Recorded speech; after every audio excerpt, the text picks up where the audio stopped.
मत सोच कि तू नीच नहीं था। भगवान आपको जन्म तो देता है, लेकिन कभी भी आपको उच्च और नीच का फैसला करके नहीं देता। मनुष्य सदियों विश्वास करता है तो सिर्फ ऊपर उठने में, ऊंचा और ऊंचा उठो। लेकिन वास्तविकता तो यह है कि जब तक शिखर का स्पर्श नहीं करोगे, ऊपर उठने में आनंद नहीं आएगा। अब देखिए ये वर्षा जब आकाश से गिरती है तो धरती भी उसका स्वागत करता है। वर्षा आकाश से गिरती है धरती की प्यास बुझाने के लिए। वर्षा होती है तो वन तालाब झूम उठती है, मोर पपीहे नाचने गाने लगती है। सर्वप्रथम इस भाव को देखिएगा। अगर यह भाव श्रेष्ठ है तो जीवन में सब कुछ शुभ ही होगा। जब भी हम किसी वृक्ष को देखते हैं तो सर्वप्रथम हमारी दृष्टि पड़ती है तो सिर्फ उनके पुष्पों पर, हरे भरे पत्तों पर, रसीले फलों पर। किंतु वह कठोर निस्वार्थ जड़, उससे हम कभी आकर्षित होते ही नहीं। इंसान को जीने में मजा तब आता है जब वह किसी के विचार से खुश हो। हर किसी इंसान को अपने ऊपर ऊंच नीच का शब्द सुनना पड़ता है तो उस इंसान की जिंदगी नर्क समान लगती है। असल में उसको भगवान सम्मान करते हैं। अगर आप अपने जीवन में सफलताएं प्राप्त किए हो तो आपको ऊंच नीच का शब्द सुनने को नहीं मिलेगा। इंसान अपने धर्म से नहीं, कर्म से बड़ा होता है। और इसलिए तो भगवान कहता है, तू कर्म करता जा, फल की चिंता मत कर। तुझे वो मान जरूर मिलेगा जिसका तू पात्र है, बस विश्वास कर।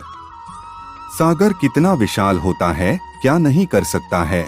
यह सागर क्षण भर में त्राहि मचा सकता है, प्रलय ला सकता है, संसार मिटा सकता है। यह सागर जीवन ज्योति बुझा सकता है, किंतु नहीं बुझा सकता तो वो है एक प्यासे की प्यास।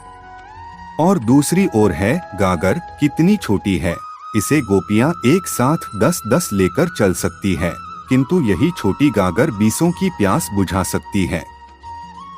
अब बताइए, जल सागर में भी है और गागर में भी, फिर इतना अंतर क्यों? यहाँ अंतर है तो सिर्फ भाव के स्वभाव में। एक माटी में मीठा जल संजोग कर रखी है तो दूसरा अपने खारे पानी से किसी को भी माटी में मिला सकता है। आप क्या बनना चाहेंगे? सागर का खारा पानी बनकर किसी की आस बुझाना चाहेंगे या गागर बनकर किसी की प्यास बुझाना चाहेंगे? निर्णय आपका है। कभी कभी कोई घटना मनुष्य की सारी योजनाओं को तोड़ देती है और मनुष्य आघात को अपने जीवन का केंद्र मान लेता है, अपने जीवन के गति को ही रोक लेता है। वो अपने जीवन में कभी सफल नहीं बन पाता और ना ही सुख और शांति प्राप्त कर पाता है। मनुष्य को ही नीच कहता है, भगवान को तो सब प्यारे लगते हैं। यदि कोई आपसे पूछे कि आप कौन हैं, तो आपका उत्तर क्या होगा? विचार कीजिए। आप तुरंत ही जान पाएंगे कि आपकी इच्छा ही आपके जीवन की व्याख्या है। कुछ पाने से मिली सफलता और कुछ ना पाने से मिली निष्फलता ही आपका परिचय है। अधिकतर लोग तो ऐसे जीते रहते हैं, किंतु अपनी इच्छाओं को नहीं मार पाते। इच्छाएं उनको दौड़ाती है जिस प्रकार श्री कृष्णा मृग को दौड़ाती है, क्योंकि इन्हीं इच्छाओं के गर्भ में ज्ञान का प्रकाश जलते हैं। कैसे? जब इच्छाएं अपूर्ण रहती है और टूटती है तो वहीं सी ज्ञान की किरण प्रवेश करती है मनुष्य के हृदय में। माता पिता के दिए हुए अच्छे या बुरे संस्कार क्या आज के सारे कर्मों का मोल नहीं है? संस्कार और शिक्षा से बनता है मनुष्य का चरित्र। अर्थात माता पिता अपने संतानों का जैसा चरित्र बनाते हैं, वैसा ही बनता है उनका भविष्य। परंतु अधिकतर माता पिता अपनी संतानों का भविष्य सुरक्षित करने के चिंता में उनका चरित्र निर्माण का कार्य करना भूल ही जाते हैं। वस्तुतः जो भी माता पिता अपने संतानों का भविष्य की चिंता करते हैं, उनके संतानों को कोई लाभ नहीं होता, किंतु वही माता पिता अपनी संतानों की भविष्य की नहीं बल्कि चरित्र का निर्माण करते हैं, उस संतानों की प्रशस्ति समस्त संसार करता है। भविष्य का दूसरा नाम है संघर्ष।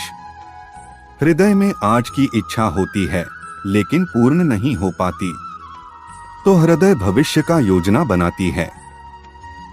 भविष्य में योजना पूर्ण होगी ऐसा कल्पना करता रहता है, किंतु जीवन ना ही भविष्य में है और ना ही अतीत में।